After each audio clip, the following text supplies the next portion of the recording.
ఎన్నికల నిర్వహణకు రంగం సిద్ధమవుతోంది. కొత్తేడాది ఓటర్ల జాబితా ముసాయిదా విడుదలయ్యే సూచనలు కనిపిస్తున్నాయి. జనవరి 10న తుది జాబితా ప్రకటించాలని రాష్ట్ర ఎన్నికల సంఘం కసరత్తు చేస్తోంది. ఫిబ్రవరి 2వ వారానికి ఎన్నికల ప్రక్రియ పూర్తి చేయాలని ప్రభుత్వం భావిస్తున్నట్టు తెలుస్తోంది. అందుకు అనుగుణంగా రాష్ట్ర ఎన్నికల కమిషన్ రంగంలోకి దిగింది.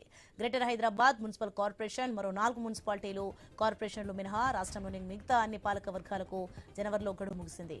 జీహెచ్ఎంసీకి వచ్చే జనవరి, మిగిలిన నాటికి మే వరకు గడువు ఉంది. ఔటర్ రింగ్ రోడ్ పరిధిలోని 27 మున్సిపాలిటీలు, కార్పొరేషన్లను జీహెచ్ఎంసీలో విలీనం చేశారు. మిగిలిన 117 మున్సిపాలిటీలు, 6 కార్పొరేషన్లలో వార్డుల వారీగా ఓటర్ల జాబితా ప్రచురించాలంటూ సంబంధిత అధికారులకు రాష్ట్ర ఎన్నికల కమిషనర్ రాణి కుముదిని ఆదేశాలు జారీ చేశారు. దీంతో యూఎల్బీ ఎన్నికల ప్రక్రియ మొదలైనట్లేనని భావిస్తున్నారు. అసెంబ్లీ ఓటర్ల జాబితాను ప్రామాణికంగా తీసుకుని ఫోటో ఆధారిత లిస్టు ప్రచురించాలని ఆమె తెలిపారు. ఈ లెక్కన జనవరి 5న రాజకీయ పార్టీలతో మున్సిపల్ కమిషనర్లు సమావేశమవుతారు. వారి నుంచి అభ్యంతరాలు తీసుకుని 10న తుది ఓటర్ల జాబితా ప్రచురించే అవకాశం ఉంది.